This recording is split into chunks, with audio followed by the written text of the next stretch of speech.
Ya. Sudah teh, sama teh. Ya, baik, Bismillahirrahmanirrahim. Assalamualaikum warahmatullahi wabarakatuh. Waalaikumsalam. Alhamdulillah, pada malam hari ini kita kembali bersua di ruangan virtual Sadar ID dengan edisi 161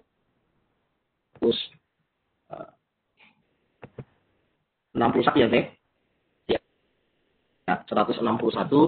Mudah-mudahan beberapa jam ke depan ini kita akan mendapatkan beberapa materi tentang digitalisasi konten pembelajaran dan perkembangan media komunikasi. Namun sebelum itu saya perkenalkan dulu narasumber kita pada malam hari ini. Nama beliau adalah Pak Rudi Novindra SPD MTPD, lahir pada tanggal 1984. Beliau selain berprofesi guru, sertifikat multimedia juga sebagai asesor keahlian media para program keahlian ganda. Beliau juga sering terlibat dalam workshop bidang pembelajaran dan merancang media pembelajaran sebagai pembicara atau fasilitator. Beberapa kali dia juga mengikuti kegiatan IPA dan saat ini mendapat kesempatan melanjutkan pendidikan melalui beasiswa unggulan Kemendikbud tahun 2018 di program Pasca Sarjana Universitas Negeri Padang. Dan alhamdulillah sekarang sudah semester penelitian dengan berfokus pada pengembangan model pembelajaran di SMK. Dan beliau ada kabar bahwa insya Allah mungkin waktu dekat ini dia akan mencapai gelar doktornya atau S3-nya di bidang teknologi pendidikan. Pengalaman beliau salah satunya adalah Populi TV di tahun 2004 dan 2007 sebagai jurnalis, editor dan kameramen. Kemudian selanjutnya dari Aurit di tahun yang sama 2004 sampai 2007 penyiar audio editing dan promosi. Dan sebagai mengajar, sebagai guru mengajar pada yang membidangi prodi bahkan di SMK Negeri 3 Kota Bengkulu. Itu profil singkat beliau dan Bapak Ibu yang kita pada malam hari ini nantinya setelah beliau memaparkan materi untuk kita akan sesi bertanya. Ada dua cara. Yang pertama dengan bisa mengklik angkat tangan dan yang kedua bisa baik Bapak Ibu yang sudah bergabung dan pada malam hari ini dengan memakan waktu yang ada kepada Pak Rudi Novindra MTPD dengan hormat silakan. Silakan Pak Rudi.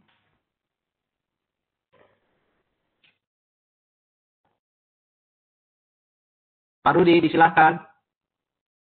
Baik. Terima kasih banyak Bapak.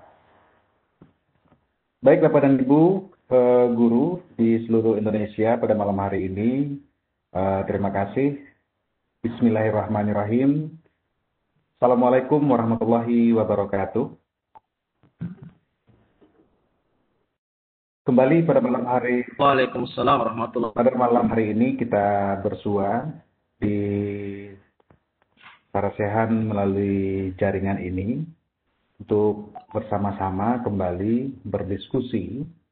Untuknya di hari yang ke-16 di bulan Desember ini, Bapak dan Ibu, kita bersua dalam sebuah topik diskusi yang lebih kurang bisa kita katakan masih sangat-sangat menjadi isu yang boleh jadi menjadi sebuah trend center untuk kita sebagai praktisi di bidang pendidikan yang sehari-hari berhadapan dengan siswa dan siswi yang ada di sekolah, baik di sekolah dasar, di sekolah menengah pertama ataupun menengah atas, bahkan ada mungkin Bapak Ibu yang dari perguruan tinggi.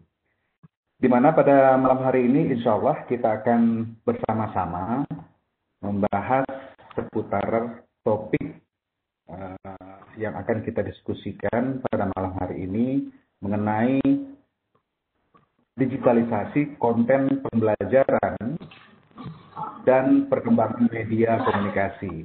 Nah, mohon izin Bapak dan Ibu saya untuk men-share slide PowerPoint saya.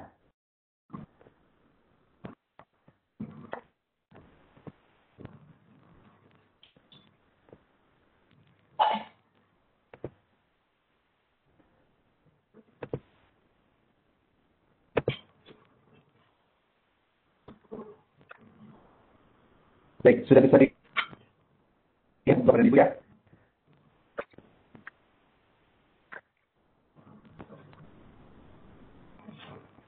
Sudah muncul di desktop atau sudah. Ya, boleh Pak. Udah Pak. Baik. Pak. Baik, makasih. Kita lanjutkan.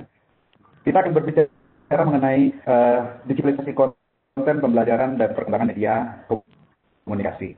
Nah, hal ini sebetulnya sudah menjadi sebuah aktivitas yang barangkali Bapak dan Ibu yang hadir pada malam hari ini sudah banyak yang sering menggunakan platform yang termasuk ke dalam kategori digital seperti itu, yang digunakan dalam kesehariannya sebagai proses untuk mentransformasi materi-materi pembelajaran. Nah, akan tetapi pada malam hari ini Bapak dan Ibu, kita akan sedikit mencoba untuk berdiskusi bersama terkait dengan bagaimana sebetulnya proses sebuah pendigitalisasian konten atau isi atau materi atau apa yang akan diutarakan disampaikan kepada siswa dan siswi kita di sekolah. Berikut juga pilihan media yang tepat untuk kita menyampaikan pesan berkomunikasi. Kemudian juga bagaimana cara kita menelusuri materi-materi terkait dengan pembelajaran kita. Nah, sebelum lebih jauh kita berbicara Bapak dan Ibu, kita coba melihat sebuah hasil karya di seorang guru SMK yang ini kebetulan waktu minggu lalu saya ikut bersama-sama 9 teman yang lain menilai video pembelajaran lomba tembara 1000 video pembelajaran yang dilakukan oleh Direktorat SMK, dan berkesempatan pada malam hari ini kita saksikan bersama-sama. Ini adalah sebuah proses pendigitalisasian yang dilakukan oleh salah seorang teman-teman kita yang ada di Lampung.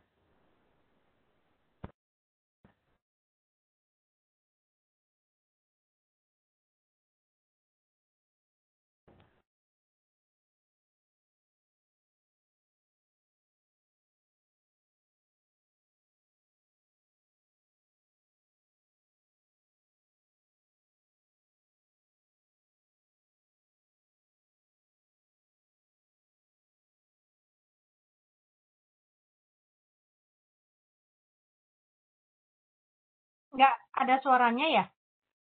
Emang nggak ada suaranya?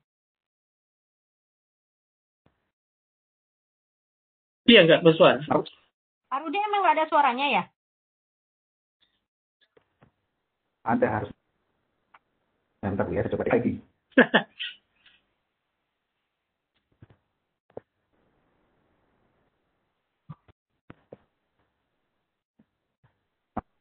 Sebentar.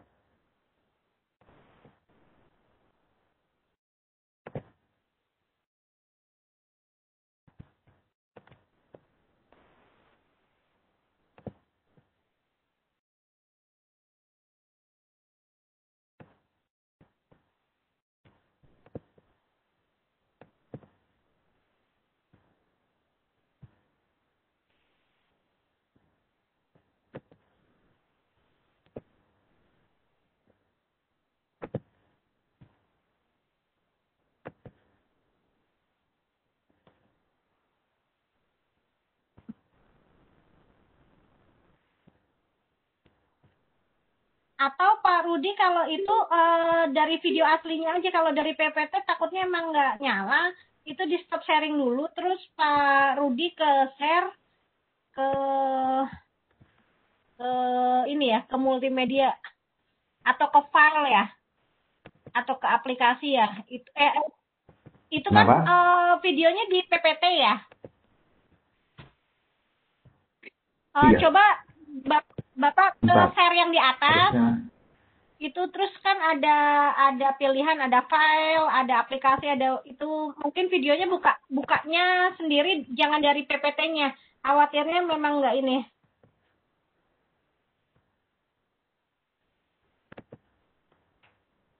Bentar.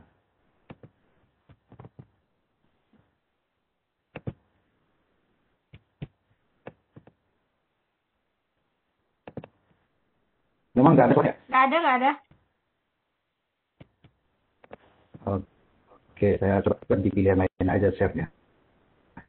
Mudah-mudahan ada suaranya.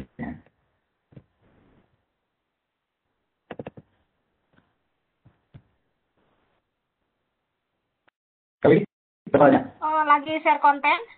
Nah, ini nih. Ya. Tetap nggak ada suaranya ya, Pak? Tetap nggak ada suaranya ya? Masih. Nggak apa-apa deh, nanti videonya linknya aja dibagiin mungkin. Atau mungkin gini ya, Teh. Ya. Mungkin Suara Pak Muglo juga laptopnya ini. Itu laptop canggih itu. Cuma di Webex-nya kayaknya Iya, bermasalah. caranya. Makanya mungkin Iya. kalau ada linknya mungkin ada teman yang ini bagikan itu untuk video share yang Ada di link YouTube nggak, Kak Rudi? ya mungkin Teh yang bagikan atau siapa yang Kenapa?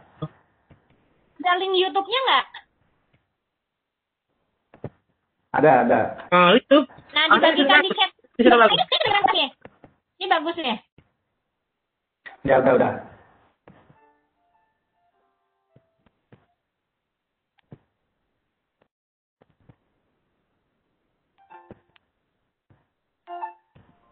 Kalian dengar ya? Ya, udah bagus. Oke.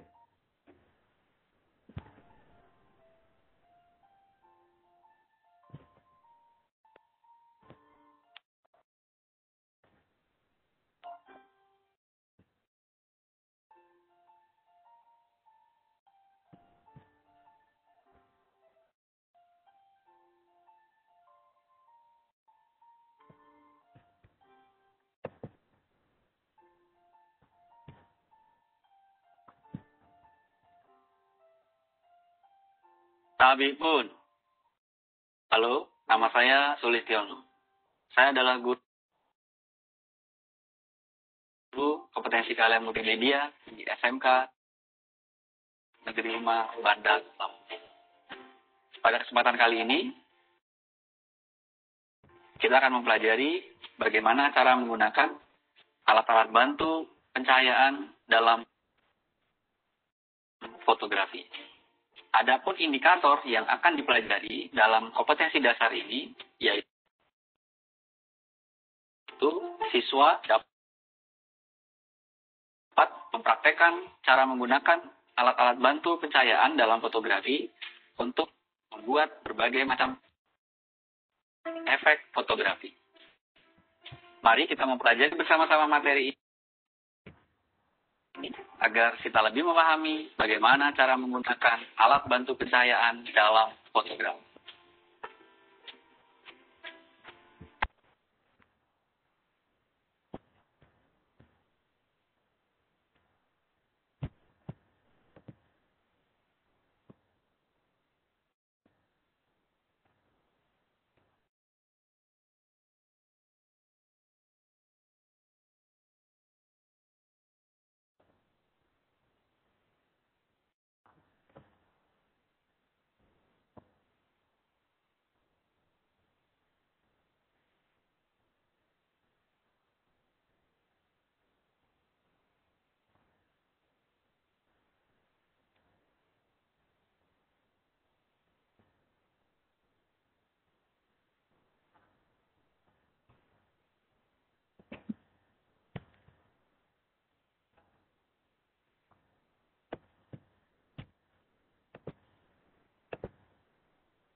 Baik, Bapak Ibu, itu tadi video singkat.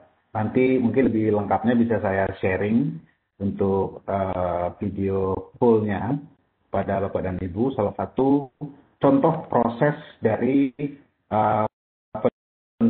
digitalisasi ya, yang tadi lambat. Untuk hal ini sebelum kita masuk kepada pembelajarannya dan media komunikasinya, istilah teknologi informasi sebetulnya bukan sebuah istilah yang baru, bahkan sudah ada sejak lama. Seperti yang diungkap oleh namanya Eric Dyson pada tahun 1987 yang mengatakan bahwa teknologi informasi dan komunikasi itu adalah sebagai kebutuhan dasar manusia untuk mengambil, kemudian memindahkan, mengolah, dan memproses informasi itu sendiri. Nah, saat ini Bapak dan Ibu, kita berada di sebuah era di mana paradigma terhadap segala sesuatu yang ada di sekitar kita itu mulai berubah. Ada orang mengatakan dan mengistilahkan bahwa kita ini sedang berada pada masa urbanisasi masyarakat skala besar, yakni dari masyarakat yang offline menuju masyarakat atau bertransformasi menjadi masyarakat online seperti itu. Nah, sebagai sebuah hasil produk dari teknologi informasi dan komunikasi tadi, kita mengenal namanya televisi, kemudian ada namanya radio, kemudian ada yang mengistilahkan media digital, dan kemudian ada internet. Nah, yang mana konten-konten itu mewujudkan dirinya di dalam berbagai bentuk platform-platform. Ada yang disebut web content, kemudian ada yang bentuk video, kemudian ada yang media sosial, dan lain-lainnya. Nah,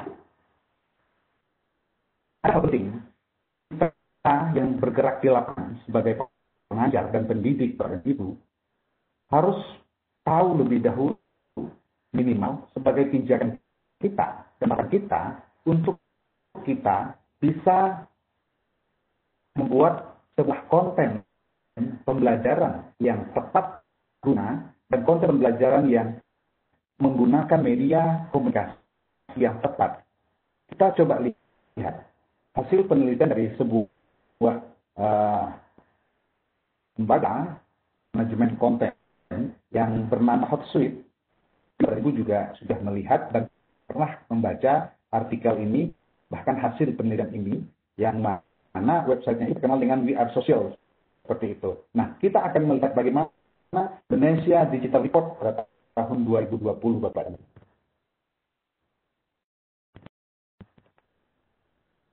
Nah, pertama, kita melihat bagaimana pengguna internet yang ada di Indonesia.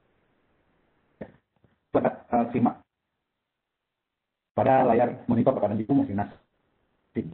Pada tahun 2020, tepatnya di bulan Januari, ini dirilis oleh Hootsuite tadi, dari total pengguna internet, kemudian mobile phone, kemudian aktif di media sosial, itu sangat besar sekali. Nah, kita sebagai seorang pendidik dan pengajar pada ibu, kalau saya mengistilahkannya, yuk kita jemput yang namanya hidayah untuk mengkreat, untuk mencipta alat-alat seperti web, kemudian media sosial, messenger, dan memulainya melalui Facebook Bapak dan Ibu. Nah, ini beberapa device yang digunakan oleh person. Ada yang berbentuk mobile phone, kemudian ada yang bentuk smartphone, kemudian ada yang bentuk laptop atau desktop komputer, kemudian tablet device. Ini nanti akan menjadi bahan dasar kita untuk mengkreat sebuah media, sebuah katakanlah konten pelajaran, mau kita arahkan ke device yang mana? Atau mobile phone, smartphone, atau yang non-smartphone, atau yang laptop dan desktop, atau tablet device, atau game console, atau virtual reality device, dan lain-lainnya. Nah, kita lanjut Bapak Ibu. Kemudian kita lihat kecenderungan orang Indonesia menggunakan internet dalam satu hari. Nah, ternyata sangat adalah itu hampir nyaris 8 dalam satu harinya. Apa saja yang digunakan? Yang pertama itu untuk menggunakan sosial media. Kemudian menonton televisi, mendengar musik, baik via streaming, kemudian menggunakan game sponsor itu paling mudah, kurang 1 jam 23 menit. Nah, ini menjadi salah satu dasar kita nanti Bapak dan Ibu mendesain sebuah platform pembelajaran atau katakanlah mendigitalisasi ke platform mana sebuah konten terbaik itu. Nah, ini kita bisa jadikan sebuah dasar untuk kita agar kita tidak salah saran nanti mendistribusikan konten-konten yang sudah kita Bapak Ibu. Kita lihat lagi yang dirilis oleh ini. Ada namanya online content. Nah, untuk penggunaan online content ini adalah kita melihat mana platform yang paling banyak digunakan oleh user yang ada di Indonesia ini. Nah, kita melihat yang menonton online video itu ternyata sangat tinggi sekali, hampir 100%.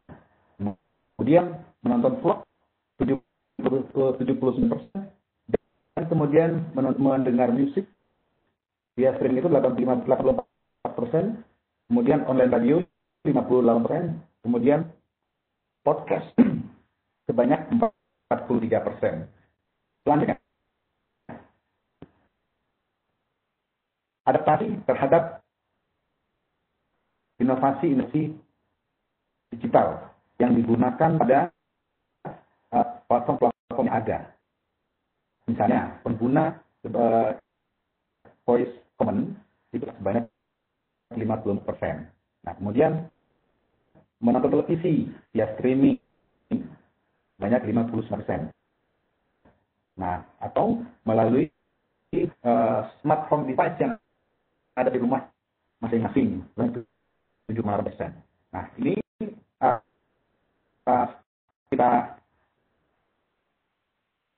sajikan tadi adalah sebuah rilis dari sebuah website manajemen konten, di mana dari sana kita bisa memberi input untuk melihat apa yang akan kita lakukan, kemudian bagaimana kita akan meng-create dan ke media apa, platform mana yang akan kita lebih cenderung untuk meng-create-nya. Untuk itu, kita ini sebagai guru juga sudah dikenal sebagai seorang content creator, Bapak dan Ibu. Nah, kemudian di dalam content creator itu sendiri adalah mengistilahkan sebagai pembuat materi, kemudian disebarkan atau didistribusikan. Dan ini juga saya sampaikan di dalam sebuah seminar seni pertunjukan nasional yang ada di kampus. Nah, apa yang penting bagi kita selaku seorang pengajar dan pendidik ini untuk buat sebuah konten Bapak dan Ibu? Nah, yang pertama adalah kita memiliki ide, kemudian data untuk menghasilkan sebuah konten yang bagus. Nah, setelah itu, apa yang harus kita lakukan? Kita mesti melakukan yang namanya riset, Bapak dan Ibu. Tidak mungkin kita di dalam sebuah meng-create sebuah konten pembelajaran tidak diawali dengan yang namanya riset. Begitu juga kita yang untuk melihat membuat sebuah konten pembelajaran seperti Bapak dan Ibu. Tentu kita awalinya dengan studi pustaka, kemudian mencocokkan dengan kurikulum. Nah, itu kan bagian dari mini-mini riset yang yang kita lakukan untuk sebuah persiapan membuat konten. Nah, apa yang harus kita siapkan, pengetahuan, kemudian kemampuan di dalam membuat sebuah konten.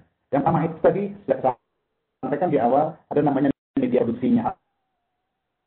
Kemudian komunikasi. Kemudian ada teknik dan metode penyebarannya. Lanjut Bapak Ibu. Nah, barulah kita nanti melihat sebuah tulisan yang disampaikan oleh Munir pada tahun 2017. Ya, ini mengenai pelajaran digital yang mengatakan bahwa teknologi mempengaruhi dan mengubah manusia kehidupannya sehari-hari. Dan kemudian sehingga sekarang ini gagap teknologi, maka orang yang gagap teknologi akan terlambat dalam menguasai informasi, bahkan cenderung tertinggal untuk memperoleh kesempatannya berbuat lebih maju, berperan penting dan nyata. Karena saat ini dinamakan adalah masyarakat informasi atau information society itu, dan masyarakat pengetahuan atau knowledge society.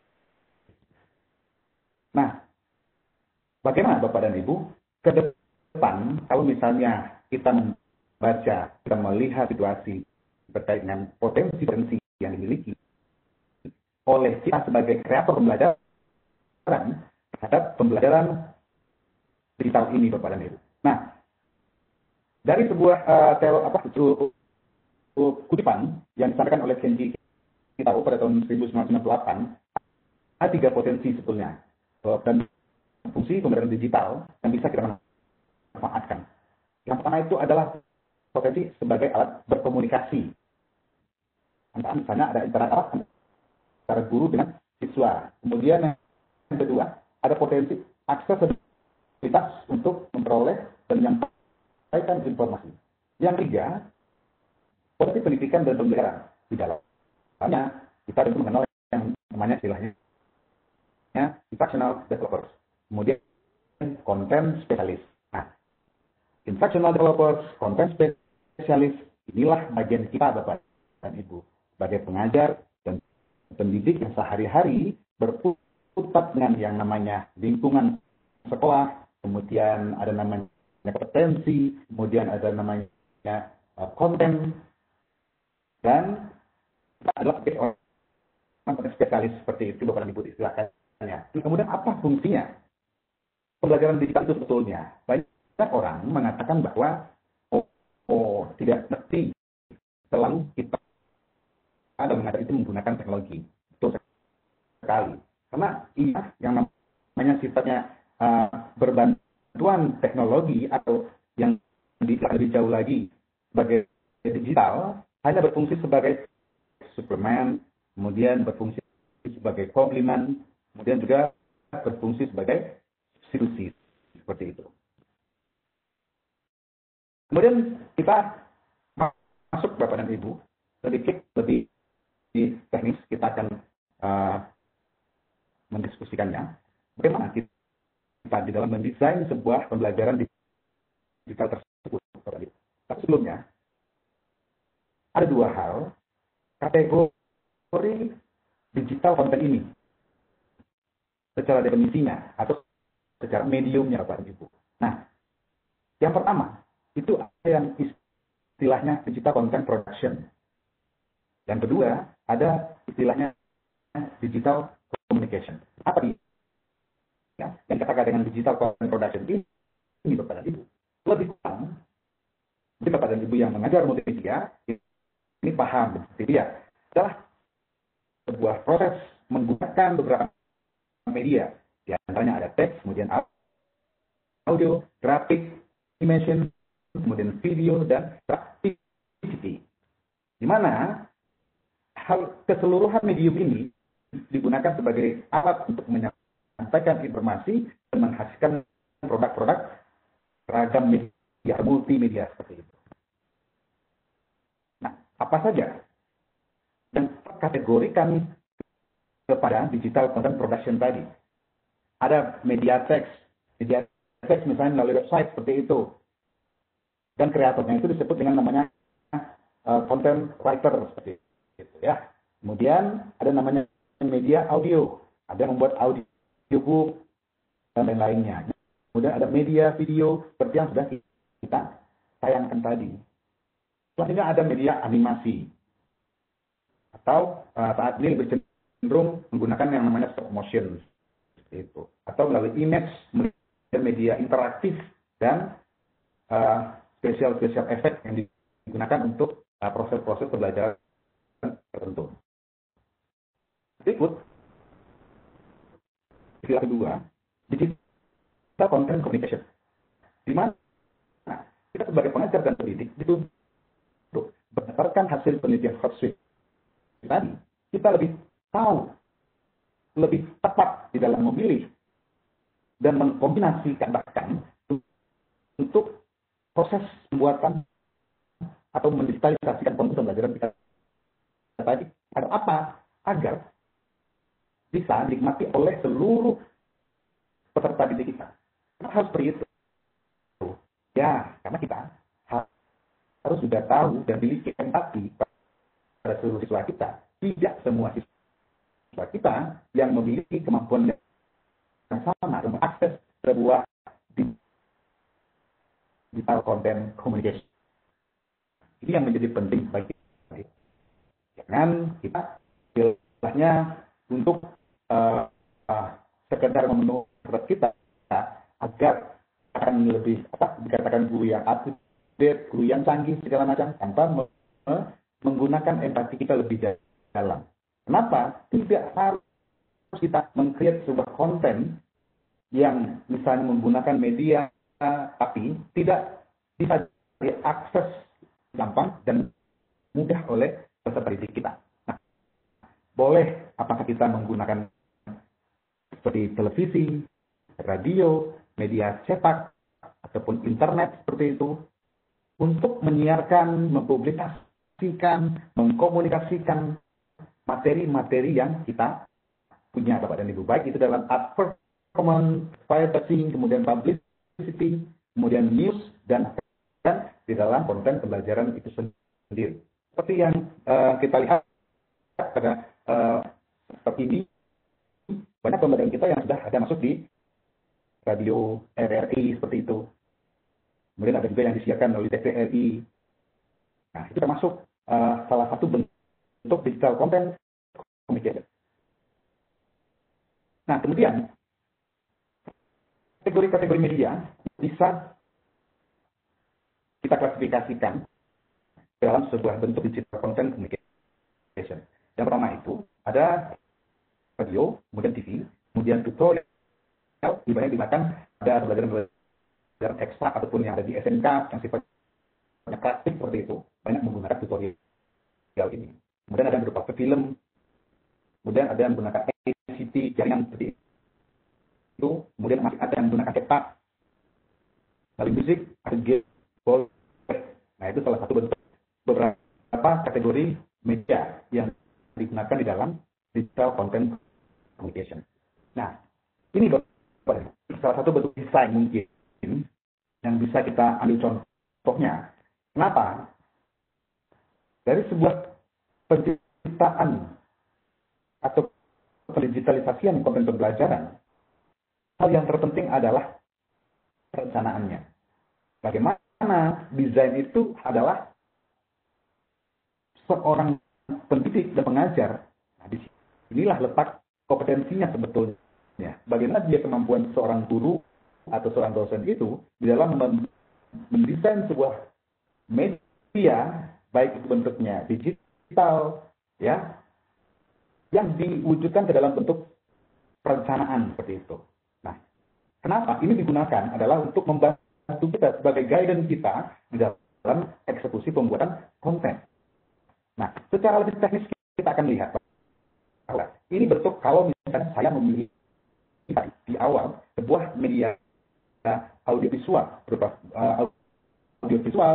video pembelajaran seperti itu. Nah, kita juga tahu menempatkan visualnya apa dulu yang kita lihat. Kemudian audionya apa, kemudian musiknya apa, durasinya bagaimana, kemudian apa adegannya, seperti itu. Nah, seperti yang dilihat tadi, kalau kita dibantu oleh tabel ini kepada itu, insya Allah dalam proses eksekusinya kita akan lebih jauh gampang. Kita sudah tahu, oh hari ini saya akan membuat visualnya, misalnya visual opening. Openingnya akan saya mulai dengan misalnya establish sekolah dari kejauhan seperti itu. Dengan tipe shotnya adalah long shot, ya. Kemudian audionya jadi ada narasi, misalnya selamat datang di SMK Negeri 3 Kota Bengkulu, kira-kira seperti itu. Kemudian menggunakan musik instrumen dengan durasi 30 detik. Nah, kenapa di dalam sebuah tayangan audiovisual durasinya jarang ya, yang sampai misalnya 5 menit, 4 menit dalam satu adegan, satu frame seperti itu, karena itu menghindari kejenuhan. Yang kita berikan adalah informasi yang sifatnya informatif melalui visual. Nah, ini yang menjadi pokoknya Bapak dan Ibu. Setelah tadi kita desain, kita coret di dalam dari kertas, atau kita petik rapi, lebih baik seperti itu. Nah, inilah yang akan kita lakukan prosesnya, atau siklus yang akan kita gunakan. Yang pertama ada namanya istilah pre-production, seperti itu. Apa ya yang termasuk ke dalam pre-production tadi? Ya, naskah tadi.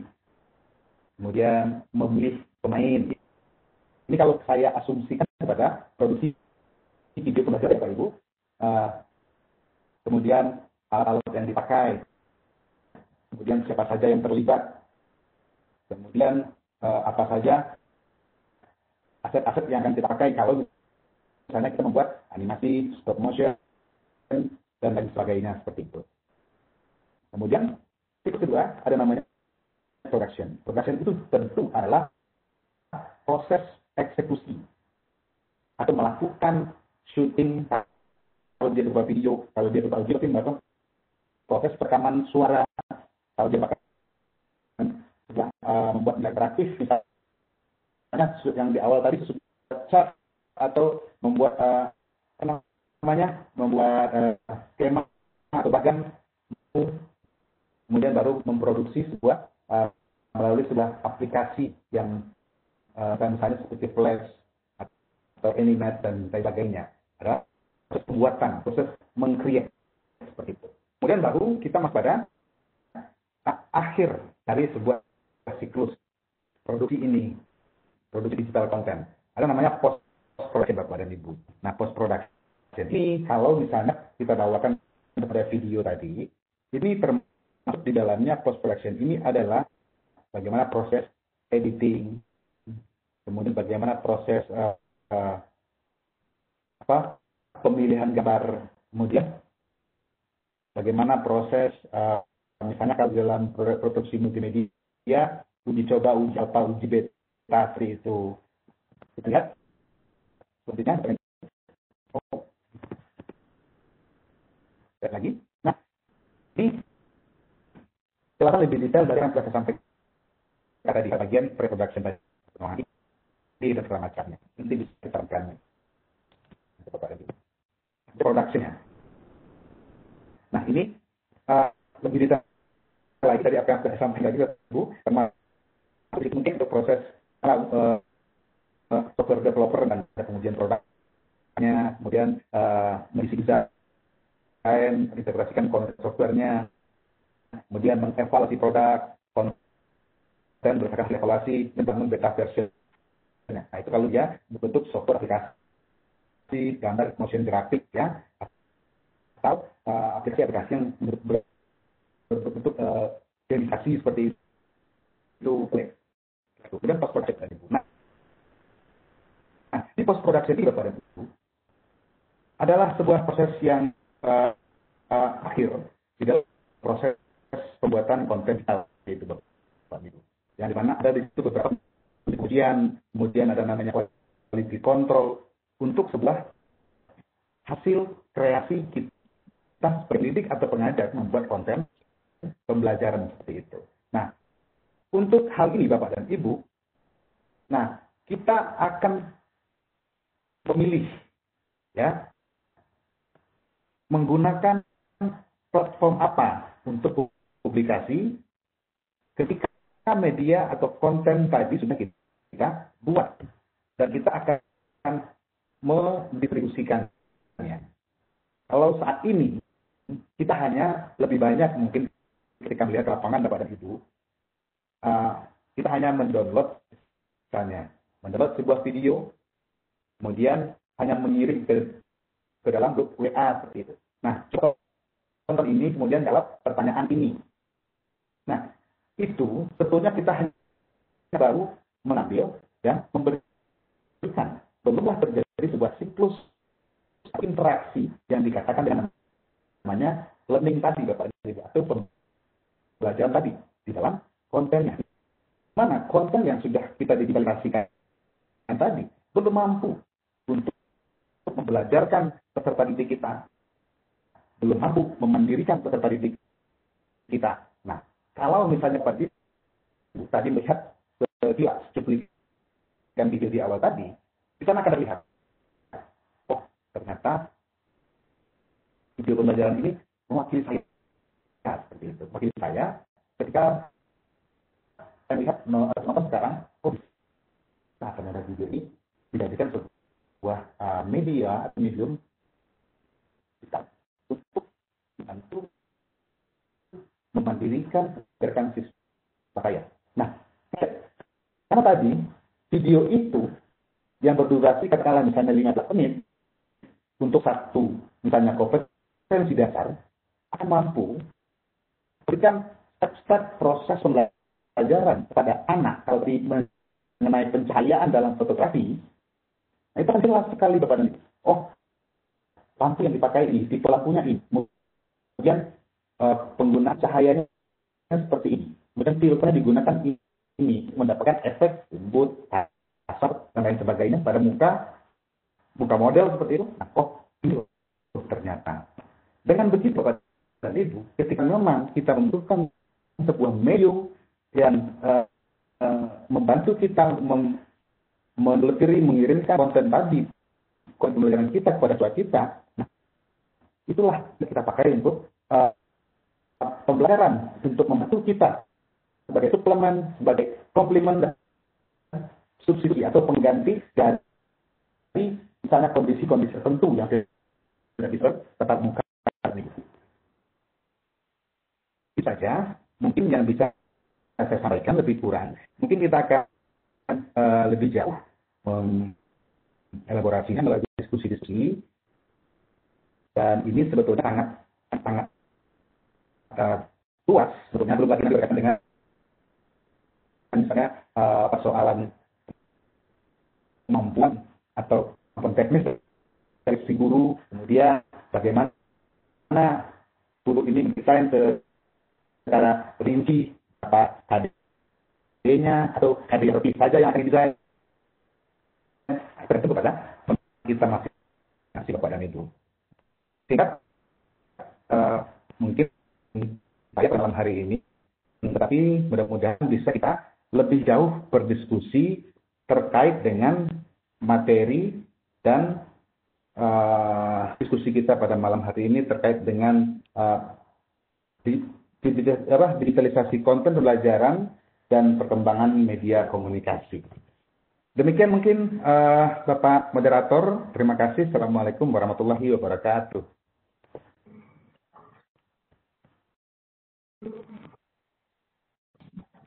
Waalaikumsalam warahmatullahi wabarakatuh.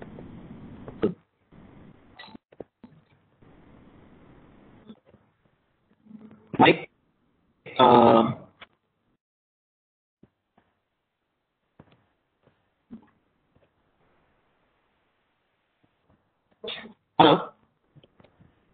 Halo.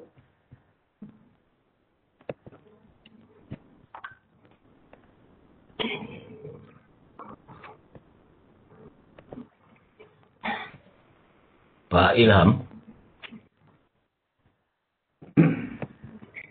Halo.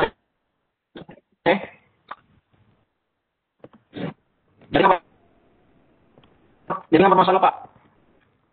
Ya. Ya, sementara host Ya, baik. saya karena kita Terima kasih banyak Pak Rudi atas pemaparan ini. Ya.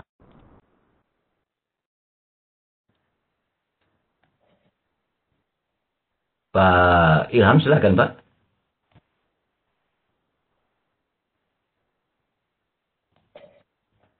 Halo, Pak Ilham. Ya, halo. Oh, Pak. Ya, Ya. terdengar ya. Ya, dengar. Iya. Ya, baik. Makasih banyak Pak Rudi atas materi yang sudah dipaparkan pada malam hari ini. Tentunya dengan yang ada ini cukup menarik dan menantang buat semua bagi peserta yang bergabung pada malam hari ini, sehingga nanti kita akan mencoba membuka sesi tanya jawab seperti apa yang diharapkan oleh Pak Rudi. Pada tanya jawab ini akan berkembang lagi materi yang akan disampaikan. Oleh baik, Bapak Ibu peserta sadar gigi di malam hari ini, barangkali ada yang ingin ditanyakan, silahkan. Ya, jika ingin bertanya silahkan mengatakan menggunakan atau menggunakan chat yang sudah disiapkan aplikasi. Silakan Bapak Ibu.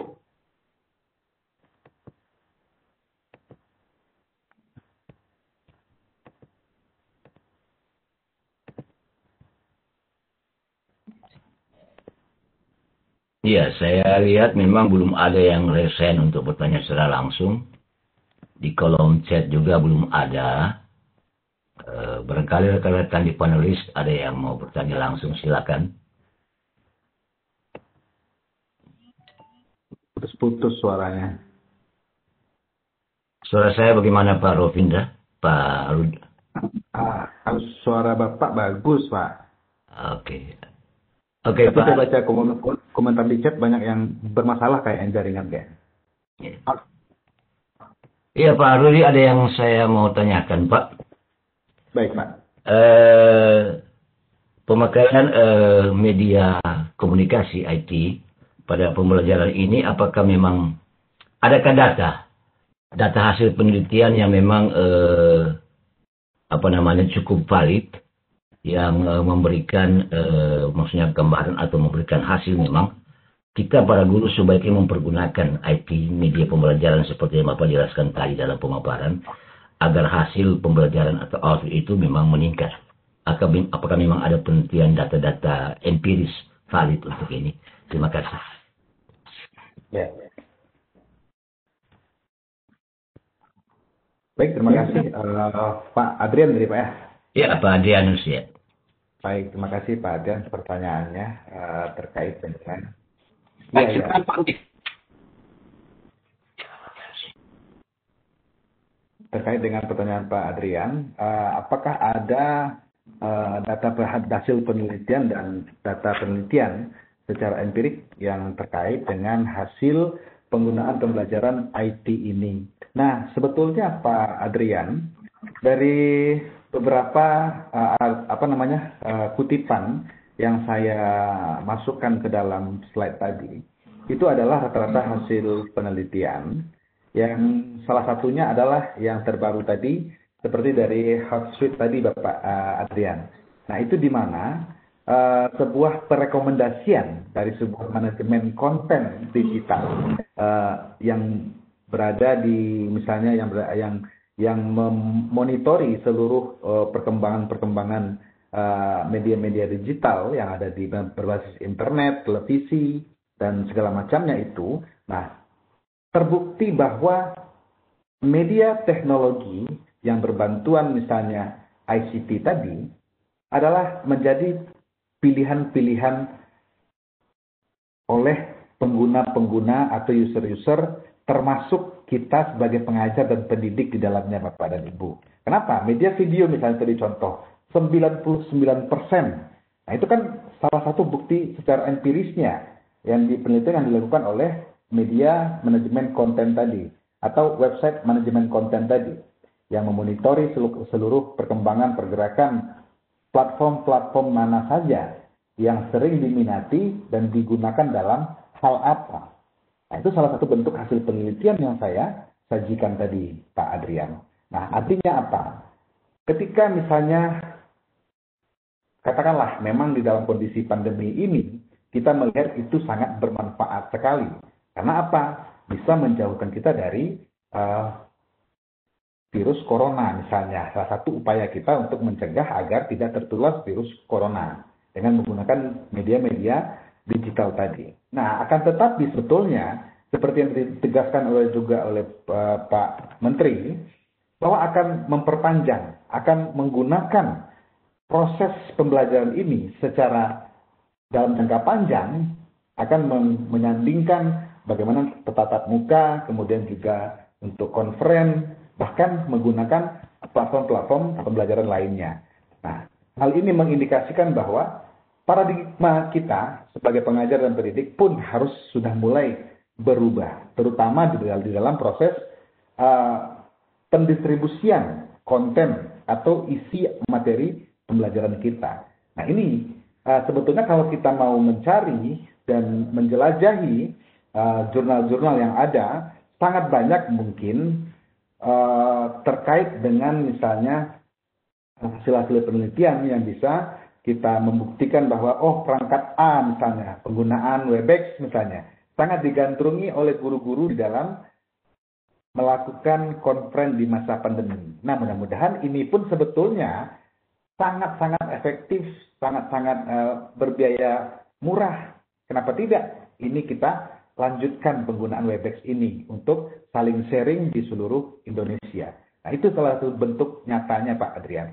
Begitu mungkin Pak Adrian, terima kasih. Oke, terima kasih Pak Rudi. Ya. Silakan Pak Ilham.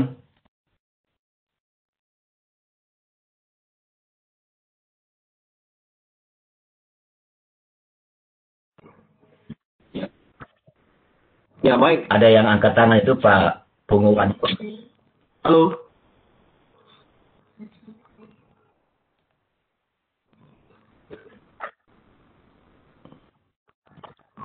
Pak Punguwan itu sudah resign itu Pak Ilham. Saya hidupkan mikrofonnya. Silakan Pak Adrian untuk dibukakan. Silakan Pak Punguwanto kalau mau bertanya langsung. Ya, dihidupkan Pak. Sudah turun lagi. Halo Pak, selamat malam Pak. Bisa dengar suara saya Pak? Ya, selamat. Ya, saya bisa mendengarnya. Malam. Ya, malam Pak. Silakan Pak. Ini Pak.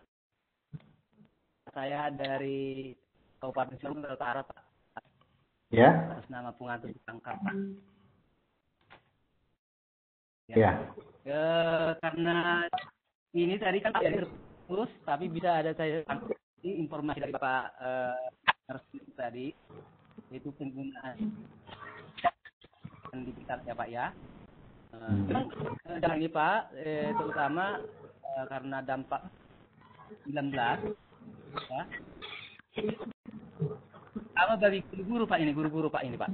Yang biasanya selama ini guru berada di kelas, tapi akibat dampak COVID-19 ini, guru seolah-olah harus dipaksakan menjadi membuat media pembelajaran berbasis teknologi. Nah, jadi yang kami maksudkan begini Pak, memang sudah banyak Pak pelatihan online yang diikuti oleh para guru Indonesia, karena melalui talk show, webinar. Saya yakin Pak, sedikit kemungkinan guru itu yang mampu menguasai media teknologi pembelajaran yang disampaikan oleh sumber pada talk show atau webinar dan sebagainya. Jadi yang kami inginkan Pak, alangkah bagusnya Pak, kalau sebenarnya pelatihan-pelatihan langsung dilakukan terhadap guru-guru sehingga guru-guru itu mampu yang namanya menguasai digital teknologi itu Pak. Itu yang kami harapkan Pak di daerah atau di lapangan Pak.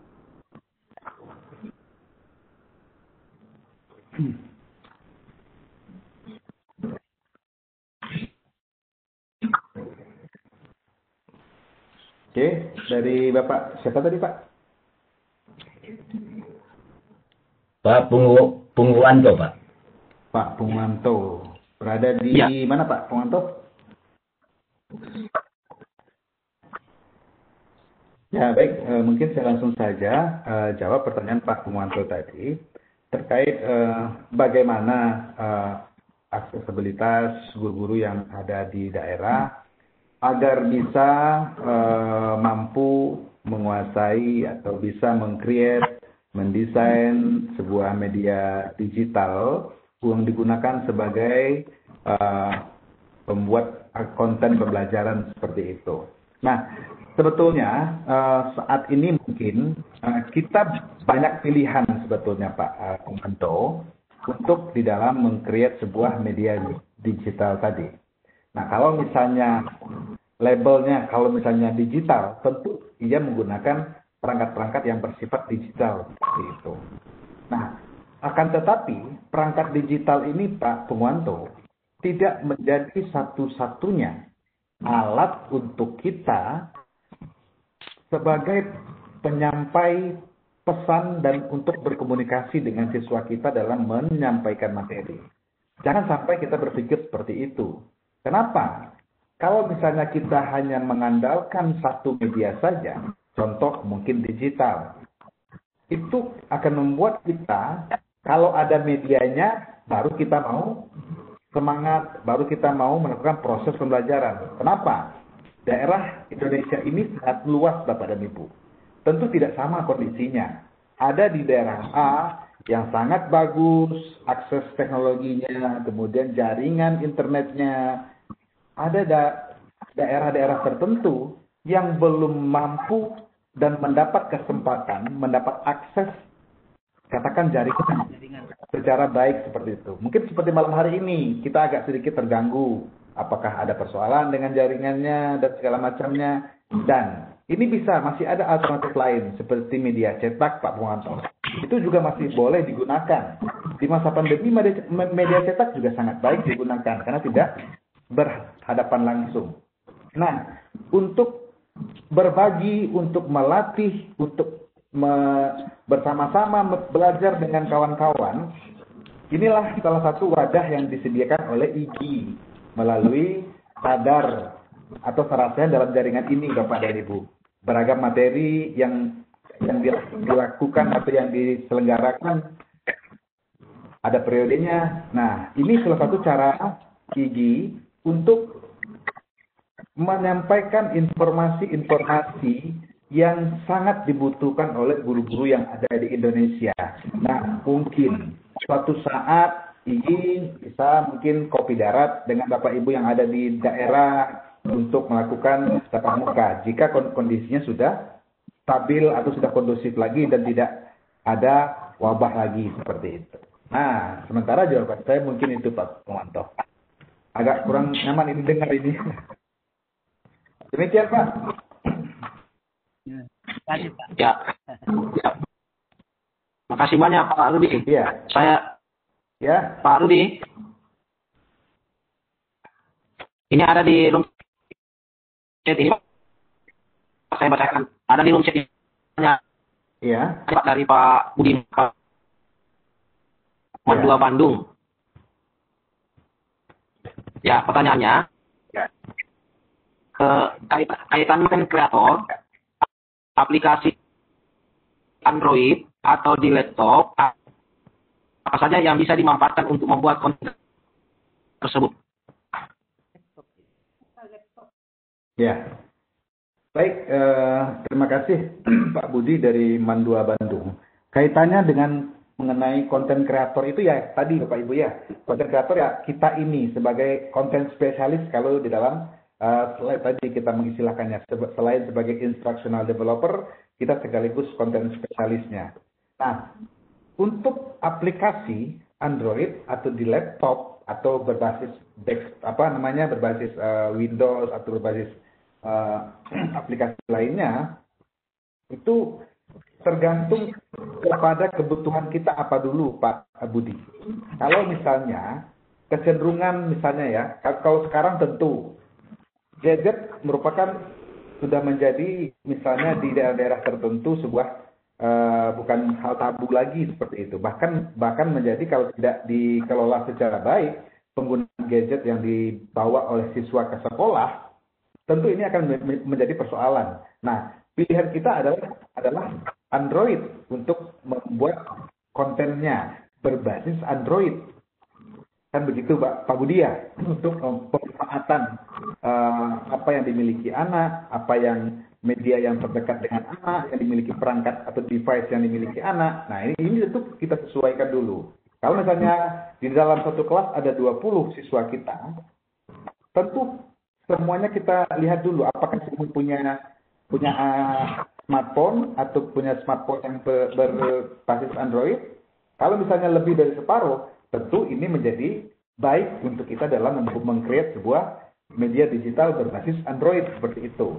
Kalau misalnya tidak semuanya, hanya 1-2 orang yang memiliki atau bahkan kondisi sekolah yang melarang atau tidak boleh siswa membawa handphone, membawa smartphone ke sekolah, tentu ini tidak menjadi penggunaan yang tepat kalau kita gunakan Android. Kenapa? Karena tidak boleh membawa handphone atau Android ke sekolah. Tentu kita gunakan desktop atau berbasis laptop seperti aplikasinya yang sifatnya Excel atau aplikasi komputer lainnya. Ini yang kita gunakan, Pak Budi. Nah, ini adalah cara kita untuk menyesuaikan dengan keadaan kita, kemudian menyesuaikan dengan kompetensi yang kita miliki, pengetahuan yang kita miliki di dalam membuat sebuah media pembelajaran berbasis digital tadi, Pak Budi. Sementara itu mungkin jawaban dari saya, Pak Budi.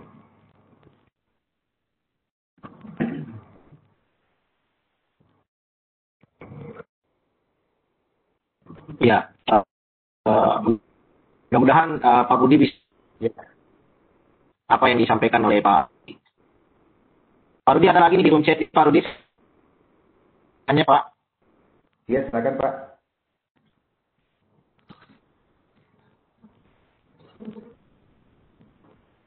Ya, ini pertanyaan dari Asep Suratma dari SMA 3 Kerawang. Nah, rupanya beliau ingin membuat konten digital berupa video, Pak. Nah, jadi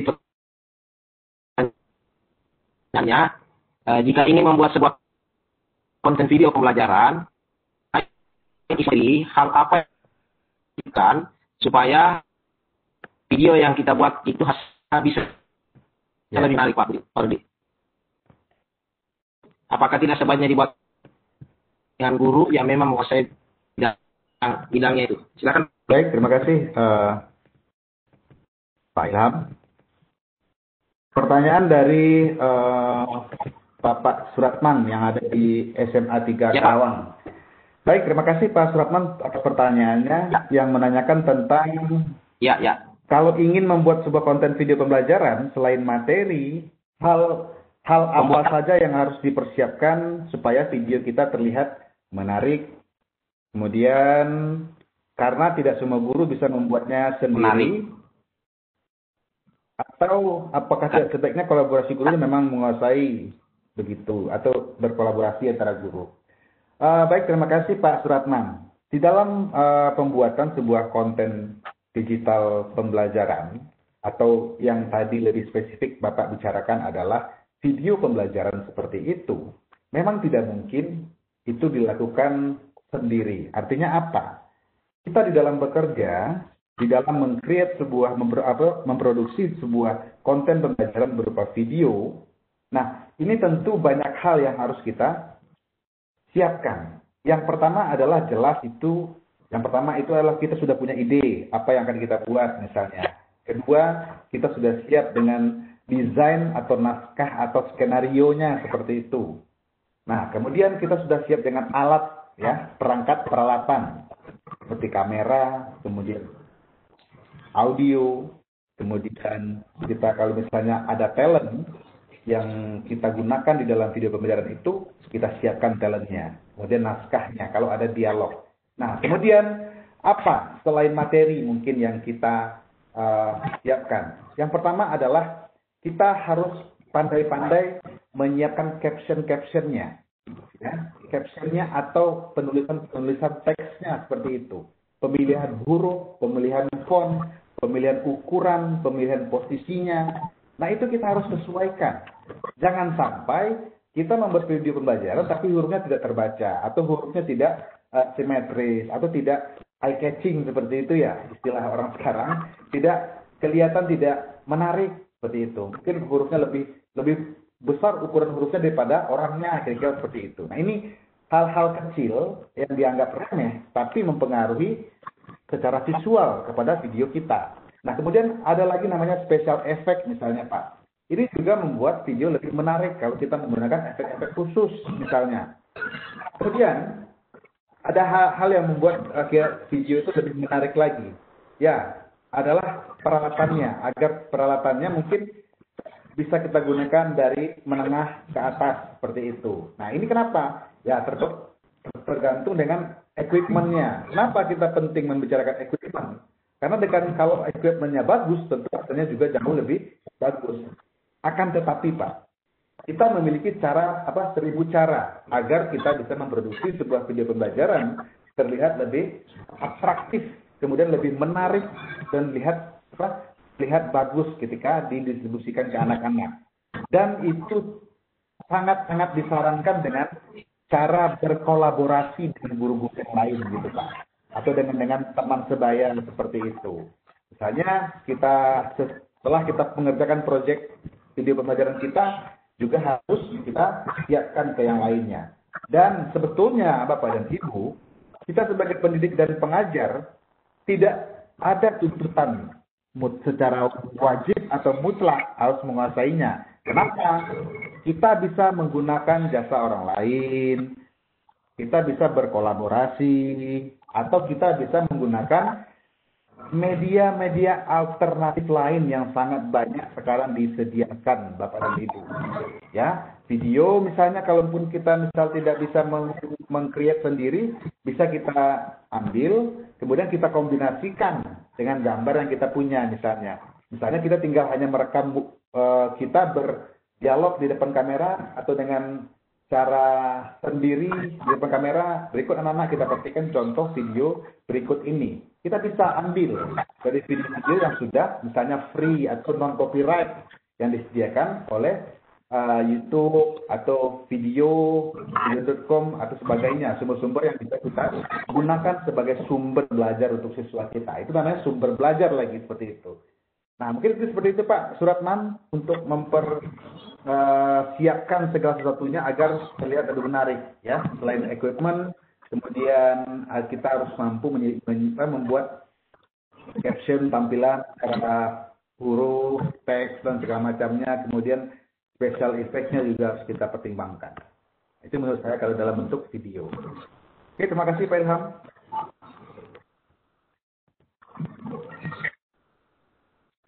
Ya, baik. Mudah-mudahan siapa tadi? Pak Suratman bisa memahami apa yang dijelaskan oleh Pak Rudi. Ya, kembali Pak Rudi ada di room chat itu pertanyaannya lagi. Itu datangnya dari Pak Budi Rianto. Nah, pertanyaannya, bagaimana cara memaksimalkan perangkat Android dalam pembelajaran di masa PSJJ ini? Karena kita tidak terlalu bisa memantau kegiatan siswa dalam proses pembelajaran PSJJ, Pak. Itu Pak dari Pak Budi Yanto.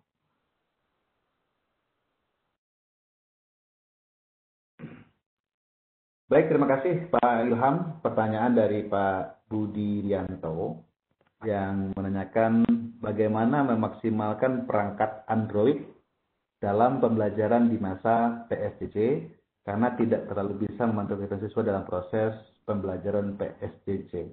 Nah, untuk pemantauan, misalnya katakanlah Pak Budi sudah menggunakan aplikasi tertentu misalnya, atau mungkin yang dari web dijadikan kepada APK seperti itu ya Pak Budi, mungkin kira-kira.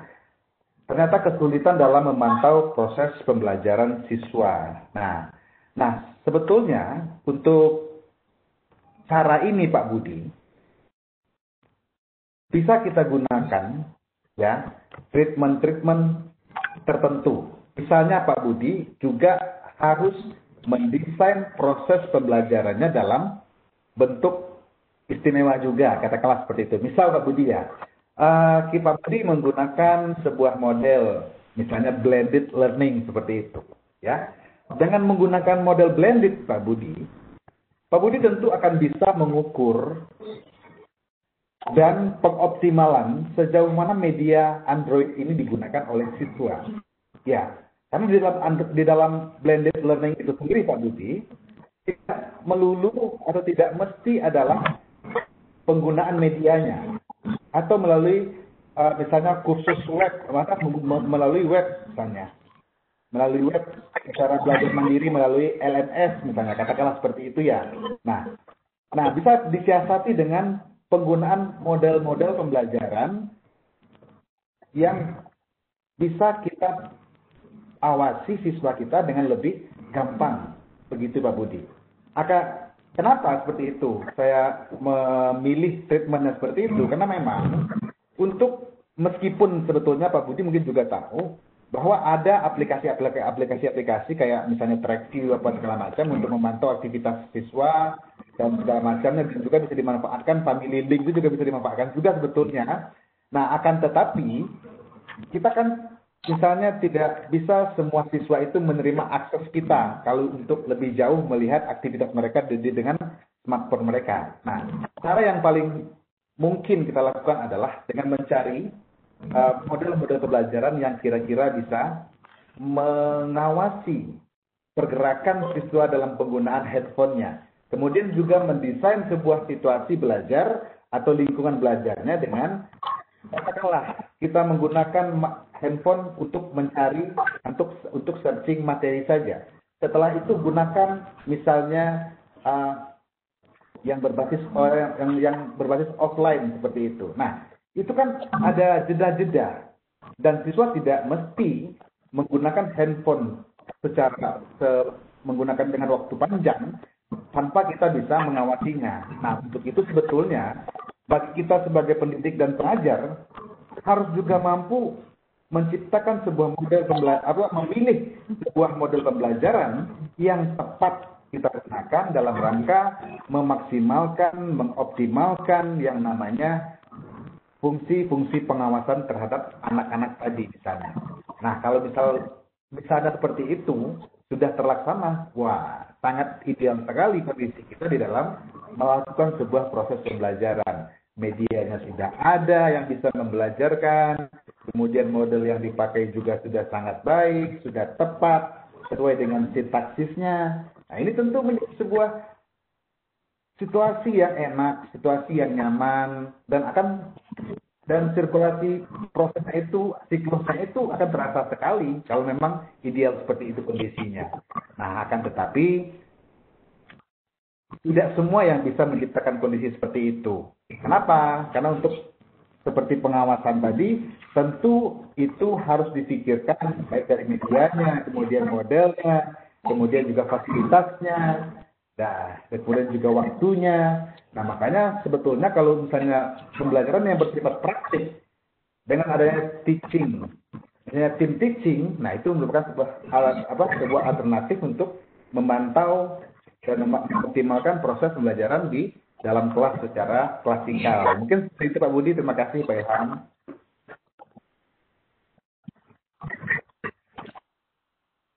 Ya, kasih Pak Rudi. Ya.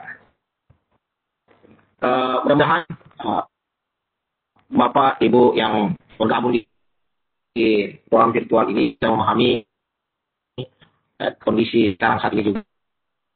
Mungkin jaringan di antara wilayah satu dengan lain beda. Tapi kita tetap semangat dalam rangka saling berbagi informasi bagi kita sebagai seorang guru. Baik Pak Rudi, ada lagi di room chat ini bersama pertanyaan tadi dari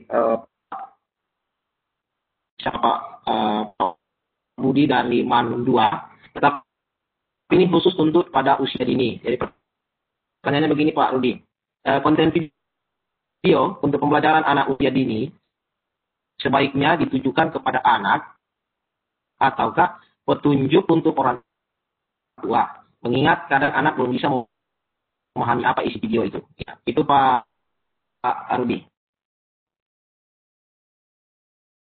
Dari Pak Ibi Ratomi Baisa. Baik, terima kasih Pak Ilham. Silakan Pak Rudi. Baik, terima kasih Pak Ilham. Saya ulangi pertanyaannya. Saya ingin bertanya Pak mana tadi ya? Konten video untuk pembelajaran anak usia dini. Ini Baik, terima kasih Pak Ratomi Baisa yang menanyakan terkait dengan konten video untuk pembelajaran anak usia dini sebaiknya ditujukan kepada anak-anak ataukah petunjuk untuk orang tua, mengingat kadang anak belum bisa memahami apa isi video.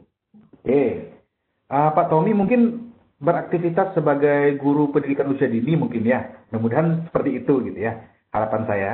Kenapa? Untuk pembelajaran anak usia dini memang treatmentnya agak khusus seperti itu ya. Terlebih pemilihan media untuk pembelajaran anak usia dini. Kenapa saya katakan begitu? Untuk anak usia dini, ini kita perlu ada namanya bermain peran. Kalau misalnya video pembelajaran tersebut adalah kita gunakan misalnya video petunjuk mencuci tangan. Tentu ini dengan kita sebagai pengajar dan pendidik, kalau membuat video itu sendiri atau melalui animasi, ya Pak Tommy, itu adalah jangan ditujukan kepada, kalau ini kita tujukan kepada anaknya. Kenapa? Yang belajar itu adalah siswanya, anaknya. Untuk pemahaman video, kita sebagai pendidik dan pengajar bisa memasuki alam anak itu sendiri. Oke teman-teman, makanya bahasa guru di PAUD itu adalah halo teman-teman, bukan anak-anak seperti itu ya. Nah, halo teman-teman, selamat pagi. Hari ini kita akan belajar mengenai cara mencuci tangan dengan baik dan benar. Kalau itu berupa video, kalau berupa animasi, tentu sudah ada gerakan tangannya seperti itu. Dan anak-anak usia dini untuk meniru itu lebih cepat, lebih pandai mereka untuk meniru. Kenapa? Karena dalam pembelajaran anak usia dini itu adalah mereka itu dibelajarkan, dibimbing, ditunjukkan, diajari, bahkan didampingi seperti itu. Nah, artinya apa? Video yang kita buat tetap untuk anak dengan petunjuk-petunjuk tertentu, dengan bahasa-bahasa tertentu, tentu bahasa yang dekat dengan mereka, dengan dunia mereka. Artinya tidak ada untuk saat ini, zaman ini mungkin ya, anak-anak kita sangat cepat adaptasi dengan perangkat-perangkat teknologi. Bahkan tanpa diajarkan, anak-anak sekarang sudah bisa dengan sendirinya mengoperasikan yang namanya gadget atau smartphone. Nah, jadi kita tidak usah terlalu mengkhawatirkan anak tidak paham dan segala macam. Akan tetapi yang perlu adalah kita menstimulasinya, kita memberikannya misalnya daya imajinasi melalui video, melalui gambar animasi. Misalnya kita buat, oh ini tangannya diputar 2 kali, 3 kali seperti itu. Setelah itu diambil sabun, air dihidupkan. Nah, taruh tangannya di bawah air. Nah, begitu caranya teman-teman. Nah, kira-kira seperti itu, Pak. Jadi kita harus mengkondisikan, melihat kebutuhan kita. Ada namanya need analysis dulu sebelum kita membuat video tersebut. Begitu Pak Ilham, terima kasih.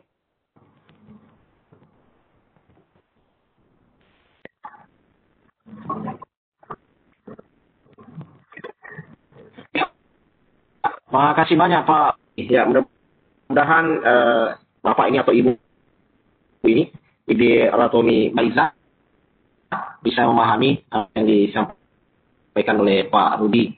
Ya, ada lagi di chat ini, tapi saya langkai dulu ini ya Pak Rudi ya, karena artinya pertanyaannya tidak relevan dengan materi kita malam hari ini. Nanti mungkin sebentar kita kembali melihat apakah masih ada waktu untuk bisa menjawab.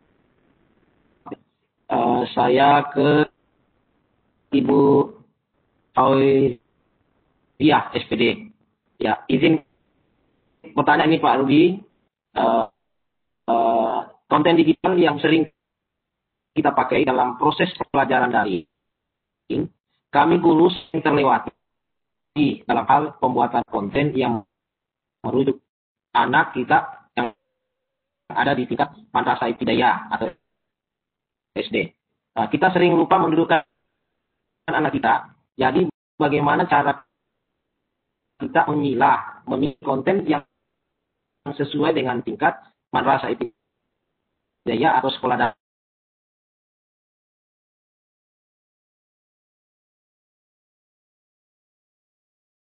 Halo, suaranya hilang, Pak.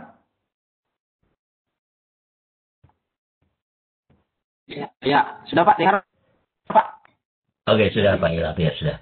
Pak Rudi? Oke, baik Pak Ilham, terima kasih Pak Ilham. Oke, saya akan coba lihat di Pak, izin bertanya untuk MI Qur'aniyah dari Palembang ya. Pembelajaran daring kami guru sering terlewati dalam hal pembuatan konten merujuk anak kita tingkat MI. Kita sering lupa mendudukkan anak kita mendudukkan anak kita. Jadi bagaimana cara kita memilih konten sesuai tingkat MI ini? Oke. Baik, terima kasih. Sampaikan kepada Ibu ini. Ibu Hoiriyah, ya. Hoiriyah. Ya. Baik Bu, untuk menentukan atau memilih konten yang tepat itu, tentu seperti yang saya sampaikan sebelumnya tadi, kita penting namanya need analysis tadi Bu, analisis kebutuhan kita.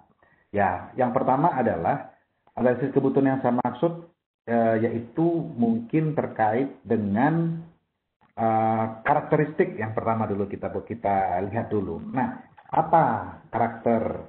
Kita lihat indikatornya. Karakter untuk anak pendidikan dasar misalnya atau MI seperti itu. Madrasah ibtidaiyah. Beda tentunya perlakuannya ketika pendidikan dasar yang ada di sekolah umum dengan yang ada di madrasah ibtidaiyah. Bedanya di mana? Persoalan nilai-nilainya. Kalau ibtidaiyah tentu dia sudah ada sudah merujuk kepada spesifikasi nilai-nilai tertentu seperti itu ya. Nah, tentu ini tidak bisa sembarangan kita pilih kontennya. Ya. Kenapa? Harus sesuai nilainya. Nilai apa yang mau kita tanamkan? Misal, ini contoh misalnya, video berwuduk. Bagaimana adab kita berwuduk sebagai seorang muslim untuk melakukan wudhu sebelum melaksanakan sholat seperti itu. Nah, ya. Nah, kalau wudhu mungkin videonya masih bisa sangat mudah memilihnya. Kenapa? Segmentasinya utuh seperti itu, ya. Nah, ketika misalnya pembelajarannya PPKN, ya, PPKN misalnya, tentu mengenai adab, akhlak dan segala macamnya. Nah, ini adalah kita sesuaikan mungkin ya. Terkait misalnya kalau MI, berarti kita sudah ada label tertentu ya. Tentu ini bagaimana akhlak seorang wanita muslimah, apa yang dipakainya tentu sudah ada mencirikan, sudah ada identitasnya seperti itu.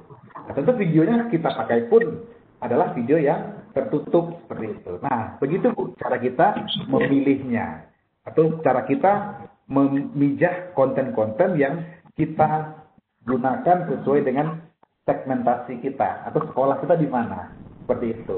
Tidak mungkin misalnya kalau misalnya MI yang masih usianya di pendidikan dasar itu, kita MI kemudian kita gunakan video-video yang misalnya kayak video-video yang kurang pas, kurang bisa diterima dalam agama tertentu seperti itu ya semua agama dan segala macamnya tentu tidak sesuai itu digunakan di sekolah umum ataupun di sekolah khusus seperti itu. Nah, ini adalah bagaimana kelihayan guru, bagaimana kita sebagai guru melakukan need analisisnya, analisis kebutuhannya dulu apa seperti itu.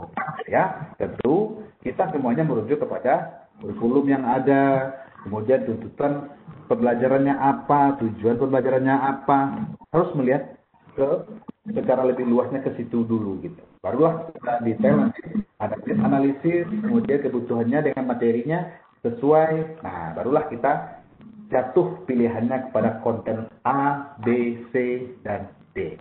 Begitu Pak Ilham. Terima kasih Ibu Fairiah, pertanyaannya dari Palembang. Selamat malam Bu. Iya. Baik. Ibu Fairiah, mudah-mudahan apa yang disampaikan Pak Rudi tadi mendapat gambaran, bisa mendapatkan nilai apa yang dimaksud tadi. Baik, ada pertanyaan. Sedikit pertanyaan itu sudah terjadi di atas pertanyaan sebelumnya, hanya yang berbeda. Kalau tadi pada tingkat anak SD, sekarang pada tingkat anak SD. Pertanyaan, bagaimana trik membuat supaya menarik untuk siswa SMP? Nanti Bapak sekalian jawab. Ada pertanyaan yang menarik di bawah ini Pak. Iya. Rudi, dari Bu Nur ini, Assalamualaikum warahmatullahi wabarakatuh. Masa pandemi COVID-19 telah memaksa kita semua untuk harus menguasai IT. Dalam pengaplikasian pembelajaran terkendala karena kebanyakan orang tua siswa lebih aktif dibandingkan dengan siswa kita. Seperti halnya dalam mengerjakan tugas.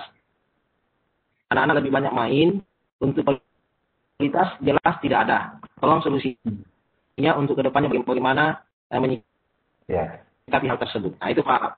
Baik, terima kasih Pak Ilham. Pertanyaan dari Ibu Nuraini ya. Ini sama halnya ini waktu ya Bu Nuraini. Sama hal ini waktu itu saya juga mengikuti kegiatan di Gredu waktu itu. Nah, persis pertanyaannya seperti ini ya. Bagaimana COVID-19 memaksa kita untuk menggunakan IT dalam pengaplikasian pembelajaran pun terkendala karena kebanyakan orang tua siswa lebih aktif dibandingkan dengan siswa kita. Seperti halnya dalam mengerjakan tugas, ada orang tua yang mengerjakan tugas, kemudian anak-anaknya, yang sekolah itu kalau orang bilang yang sekolah itu adalah orang tua. Ini sebetulnya banyak pembelajaran, baik bagi kita sebagai guru, baik kita sebagai orang tua. Ternyata ketika kita dihadapkan pada posisi seperti guru, dengan kondisi anak-anak belajar jarak jauh seperti ini, kebanyakan kita itu adalah karena hanya tidak sabar. Karena tidak sabar, lama sekali ini selesai, kemudian handphone mau dipakai oleh si papa, handphone ini mau dipakai oleh si mama. Lebih kurang persoalannya seperti itu. Nah, kenapa? Karena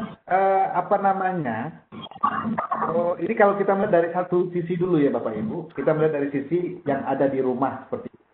Nah, kita tidak, yang jelas itu adalah kondisi kita yang ada di rumah sebagai orang tua. Yang pertama tidak siap, kemudian tidak ada rasa percaya kepada anak kita sendiri, kemudian takut kalau anak tidak mampu, kemudian ya selain tadi kita tidak memiliki fasilitas yang memadai atau yang mencukupi seperti itu.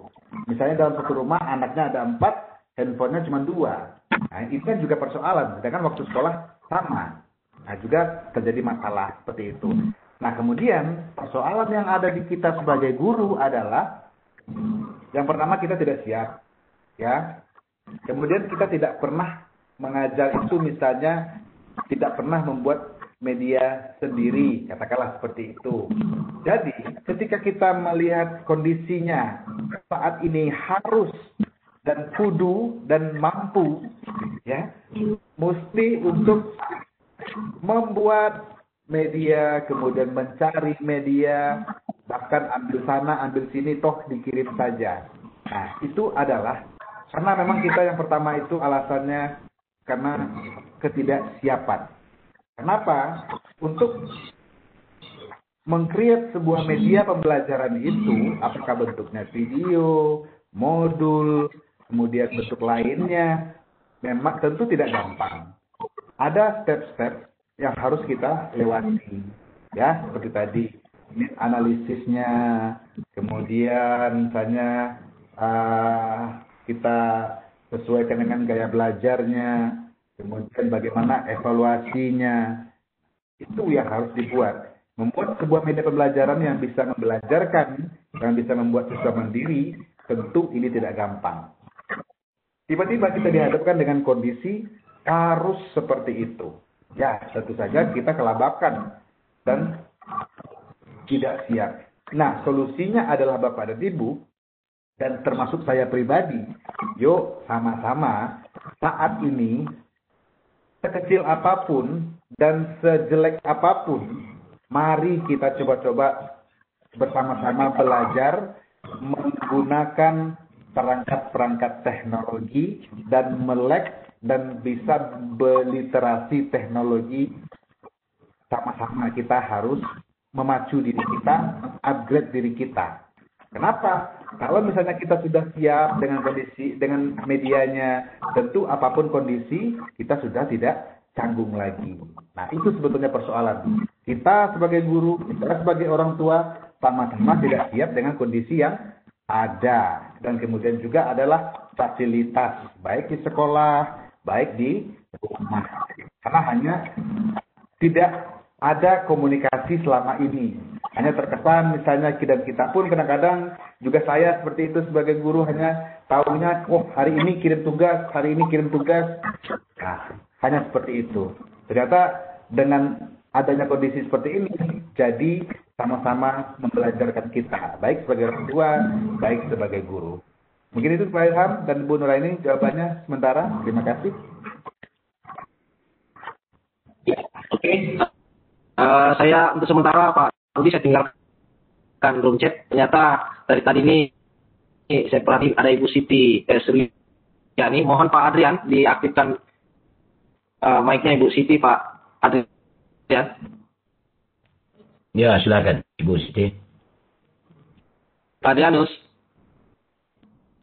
Ya, sudah. Silakan Ibu Siti. Pak Adrian. Ya, sudah. Saya Ibu Siti.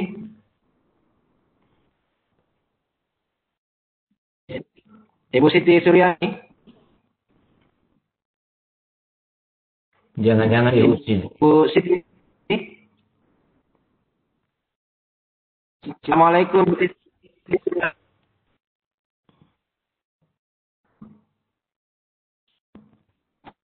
Halo. Bu Siti. Saya khawatir Ibu Siti tidak sadar. Ya baik, mungkin masih ada pertanyaan itu di kolom chat sama di privat ke host ada 3 pertanyaan itu Pak. Nanti saya bacakan barangkali Pak Ilham ya. Karena di privat itu ke host tidak bisa dibaca oleh yang lain. Ya silakan Pak. Ya. Silakan. Baik Pak Rudi, ada pertanyaan Bapak Ibu sekalian yang mau bertanya, mohon pertanyaannya ditujukan ke all panelists atau ke everyone ya. Jangan ke host, karena kalau ke host hanya kami sendiri yang membacanya, yang lain tidak bisa membaca. Pak Rudi, ada pertanyaan, 3 pertanyaan tadi sempat masuk secara privat ke host. Mana tadi itu ya? Yang pertama, bagaimana kita yang berada di tempat jauh Pak, bisa bagaimana penggunaan ITC ini bisa kita tetap gunakan di masa mendatang. Bagaimana kita tetap bisa mempertahankan, mengingat kuota gratis sudah tidak ada lagi. Mohon trik-triknya Pak. Demikian salah satu pertanyaannya Pak Rudi. Oke, baik. Terima kasih Pak Adrian. Pertanyaan tadi cukup menarik.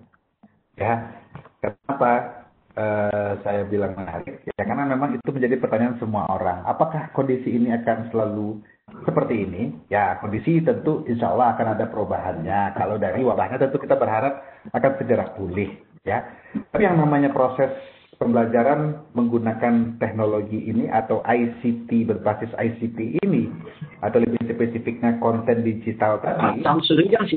Nah, itu mungkin ada baiknya kalau misalnya ke depan tetap digunakan, tetap kita berkreasi, berinovasi di dalam memperbaiki kualitas pembelajaran kita, kualitas pengajaran kita sebagai pendidik dan guru. Nah, ini menjadi hal penting bagi kita. Dalam sebuah bingkai, sebagai pendidik dan pengajar, tentu ini harus kita lihat. Oh, saya ternyata sudah berbuat loh dengan media pembelajaran. Saya sudah punya ada 6 media pembelajaran. Oh, ternyata ini bisa digunakan sampai beberapa tahun ke depan. Seperti itu. Nah, terkait dengan hal-hal yang sifatnya misalnya kuota, kemudian jaringan, dan segala macam. Tentunya Kementerian Pendidikan melalui BOS sudah memberikan keleluasaan tertentu kepada kita sebagai guru di sekolah.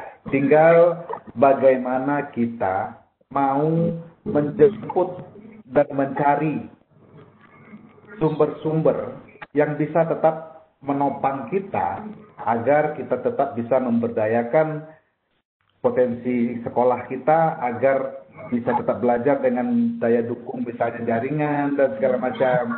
Nah, melalui organisasi-organisasi yang ada di daerah sifatnya asosiasi profesi. Nah, itu bisa kita manfaatkan untuk kita bisa bersinergi dengan swasta, dengan pemerintah daerah, dengan orang tua.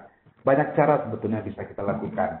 Yang paling utama adalah bagaimana tetap kita meningkatkan yang namanya mutu pembelajaran, kemudian kualitas pengajaran, termasuk juga hasilnya.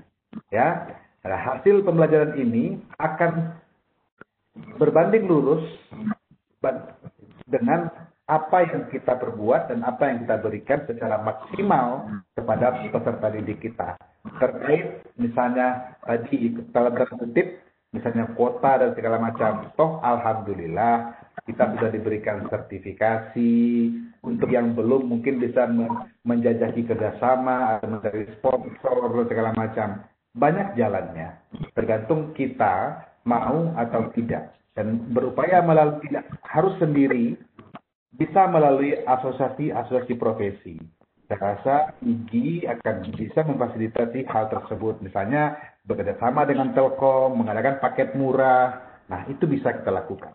Demikian Pak Adrian mungkin dari saya. Terima kasih Pak Adrian. Ya, terima kasih. Selanjutnya Pak, ini pertanyaan berikut dari Ibu Enda Ekowati. Bagaimana cara kita bisa membandingkan penggunaan kuota di LMS, Google Classroom, dan Google Meet lebih ramah kuota? Ini bagaimana cara kita membandingkan penggunaan kuota di LMS, Google Classroom, dan Google Meet lebih ramah kuota? Cara mengetahuinya bagaimana, Pak? Ya. Baik, terima kasih. Dari siapa tadi Pak Adrian? Dari Ibu Enda Ekowati. Ibu Enda Ekowati. Enda Ekowati. Ibu Eka Endawati. Eka Endawati. Oh, Eka. Oke. Baik, terima kasih Ibu Enda. Misalnya untuk pertanyaan yang disampaikan tadi, banyak sebetulnya aplikasi-aplikasi saat ini yang bisa kita gunakan untuk memantau bagaimana penggunaan data internet kita. Misalnya seperti kita sebagai pengguna Android, katakanlah seperti itu Ibu Endah ya. Nah, itu bisa digunakan aplikasi-aplikasi yang berbasis Android ya. Misalnya salah satunya adalah kita gunakan aplikasi yang namanya sebentar saya lupa ini ya, untuk melihat data use kita ya. Misalnya aplikasi namanya dengan cara ada di setting Android kita itu kita menggunakan atau kamu dengan mengaktifkan restrict background restrict background ini kalau nggak salah namanya restrict background data. Nah, itu di setting kan di handphone ibu. Nah, kan itu ada. Bisa berapa maksimalnya digunakan dalam proses penggunaan data tertentu, misalnya 30%, 60%, bahkan 100% misalnya. Nah, kalau itu bisa kita atur berapa penggunaan data kita. Nah, untuk terkait penggunaan, misalnya kita menggunakan penggunaan untuk video, untuk akses data misalnya web searching saja. Nah, tentu ini ada di kita sebagai pengguna yang punya kuotanya. Nah, misalnya untuk penghematan tadi melalui aplikasi sudah kita setting kecepatannya melalui restrict background data seperti itu. Nah, itu bisa kita antisipasi dengan mengatur pada settingan handphone Android kita masing-masing, itu sudah ada sebetulnya. Dan untuk pilihannya, ya kalau misalnya kita menggunakan lebih banyak melihat kepada video, tentu penggunaan data internet kita jauh lebih tinggi karena membutuhkan yang besar seperti itu, membutuhkan data yang besar seperti itu untuk file-file yang bersifat video. Ada baiknya mungkin kita download terlebih dahulu, kemudian kita download bisa ditonton dalam bentuk offline. Banyak pilihan Bapak dan Ibu untuk penggunaan data kita. Itu mungkin sekedar tips kecil dari saya.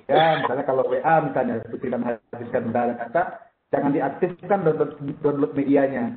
Nah, dimatikan. Misalnya kalau ada orang mengirim video, mengirim audio, mengirim gambar, ya langsung masuk ke galeri kita. Itu bisa. Di sana bisa kita antisipasi sebagai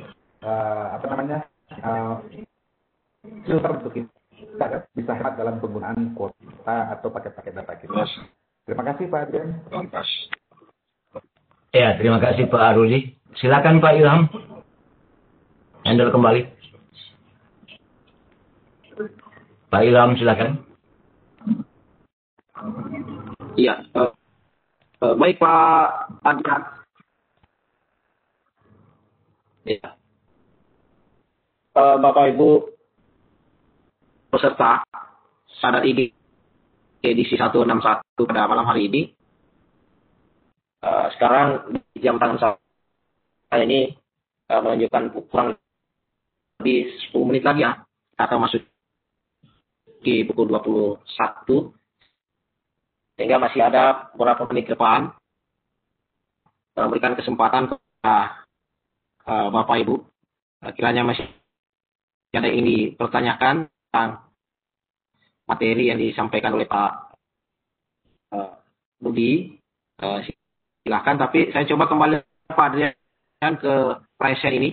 Ada masih angkat tangan terus Ibu Siti. Assalamualaikum Ibu Siti. Ibu Siti Suryani. Ibu Siti silakan Bu, kalau bertanya silakan. Dari bawah.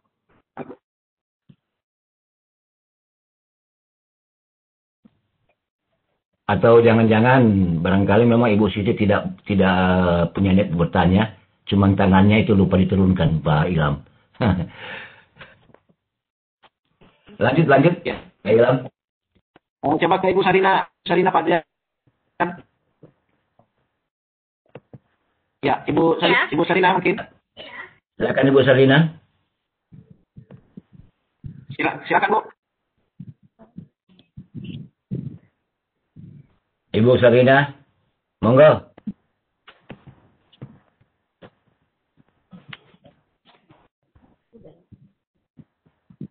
Sudah terdengar tadi suara Ibu, tapi kemudian tidak. Ibu Sarina.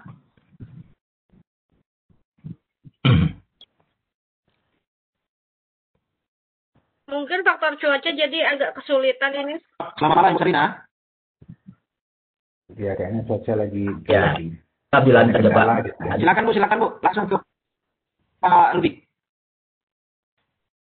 Ya, sudah turun itu. Sudah turun tangannya. Tadi Tete yang ngomong tadi, Pak Ilham. Ya, kita ke Ibu Sarina, masih ada kenapa? Ya, kita ke Pak Iga dulu. Silakan Pak Igede. Ini ke Ibu Hasrida. Oke. Nggak ada Pak Adrian.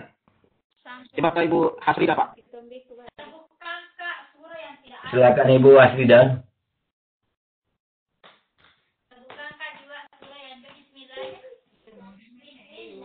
Apa itu, Bu? Ibu Hasrida. Kepencet kayaknya. Kepencet nggak sadar ya. Menguji Pak Rudi kan bisa nyanyi. masih ditagihnya ininya. Yuk, kita closing statement aja udah hampir jam 9. Ya, silakan ya. Silakan Pak Ilham. Silakan kalau demikian sudah tidak ada yang ingin ditanyakan Bapak Ibu yang ada di RUGI. Ini saya persilahkan Pak Rudi untuk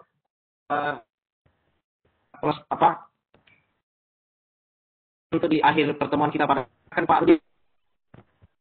Baik, terima kasih saya ucapkan kepada Pak Ilham dan juga panelis dan juga tim Sadar Igi yang malam hari ini telah memberikan kesempatan kepada saya. Alhamdulillah mungkin ini sudah kesekian kalinya bisa berbagi bersama teman-teman ini dan sekaligus juga untuk proses pembelajaran buat diri saya sendiri seperti itu. Dan mudah-mudahan kita akan selalu bersama-sama terus memperbaiki kualitas diri dan tentu dengan berproses sebaik-baiknya, baik sebagai profesi sebagai guru ataupun sebagai manusia. Akan tetapi di dalam era digital ini atau era informasi sekarang ini, ilmu pengetahuan dan teknologi itu berkembang dengan pesat Bapak dan Ibu. Nah, tentu perkembangan ini sangat memiliki dampak yang terbuka dengan tersebarnya informasi. Nah, untuk itu, mari kita jangan sampai menjadi orang yang gagap akan teknologi dan terlambat menguasai itu mungkin lebih baik daripada tidak mau belajar sama sekali. Mari kita sama-sama belajar, tetap bersemangat. Terima kasih. Assalamualaikum warahmatullahi wabarakatuh. Waalaikumsalam warahmatullahi wabarakatuh. Silakan Pak Ilham. Warahmatullahi wabarakatuh. Baik Pak Rudi, terima kasih banyak atas closing statement terakhirnya. Tentunya dengan materi